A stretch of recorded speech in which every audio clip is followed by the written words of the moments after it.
Perhaps you've heard of Boktai if you're someone like me who takes delicious, dare I say, sensual pleasure in a Game Boy cartridge with a weird piece of hardware attached, Game Boy camera, perfect dark rumble attachment, Herbie tilt tumble. Still watching?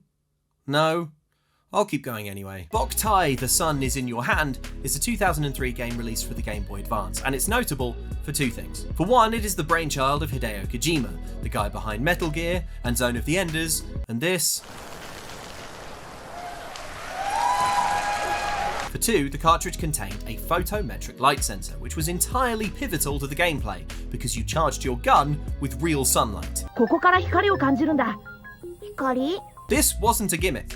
The game is more or less unplayable unless you have the grit and determination to go outside and play with your Game Boy Advance in direct sunlight. Bear in mind, this was in 2003, before the Game Boy Advance had a backlit screen, and when the bee population was much higher than it is now. Nevertheless, if you didn't mind Eye Strain and bees, Boktai was a good game. It was weird, it was clever, it was about killing vampires, and it had many Kojima hallmarks, like the main character being called Django, like in the movie Django, and he's always dragging a coffin around, like in the movie Django. There is one overlooked detail to this game though that I find personally fascinating, and that's that it features a game mechanic that is deliberately implemented to stop you dying of heat stroke. This probably isn't how it went down, but I can't help myself imagining a room full of developers slapping themselves on the back as Boktai gets ready to ship, pleased with having made a game that'll get the kids out of their bedrooms and out chasing sunlight. Then right at 4:55 PM, some intern is like, there's not like such a thing as too much sun, is there? And everyone is like,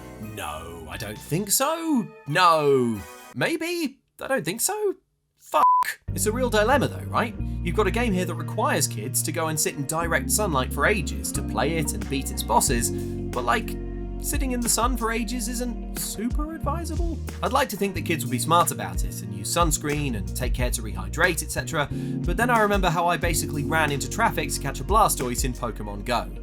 I was 28 years old. So what's the fix? Well, it's pretty smart. If the game determines that you spent too long in the sun, it just stops working.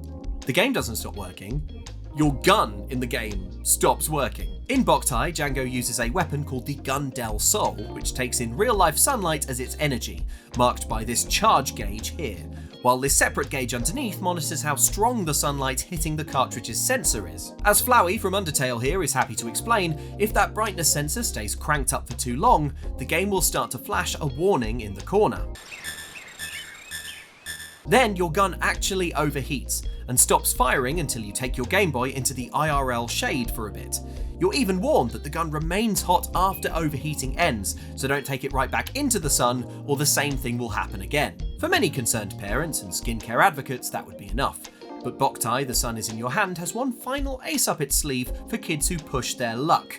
And by push their luck, I mean play in the sunshine like the game explicitly tells them to. What is that ace, you're wondering? Well, I'll tell you, I really will, I promise. But first, I just want to very quickly let you know about the Patreon that supports this channel. It's at patreon.com/normaladultluke. Patrons can get access to loads of awesome bonus content. For example, a weekly episodic, tightly edited playthrough of a video game. Right now it's Sekiro Shadows Die Twice. It's a good time, and needless to say, all my patrons support this channel and make it possible for me to make the videos that I do. Ace up its sleeve time, go. If your gun in Boktai overheats too many times, then what the game calls a safety mechanism will kick in. And when this happens, your gun breaks for the rest of the real life day. That's right, get too sun drunk and Barkeep Boktai will effectively cut you off and take your keys. A Gun Del Sol with its safety mechanism activated can't fire at all. It won't harm enemies, and it will not reactivate until the point at which the real sun sets, which the game knows because it has a goddamn clock in it to track day and night cycles. And I have to imagine that at that point it would be more appealing to go inside and watch X Games on TV than it would be to game over again and again while you wait to collapse for real from heat exhaustion. It's pretty smart, and I just find it fascinating that this wildly creative and unique game has all these systems that make sunlight-powered gameplay possible, but then also has several other systems that break its sunlight-powered gameplay if it thinks you're at risk of staying in the sun too long. I guess there's a lesson here. That would be my guess. Thanks for watching.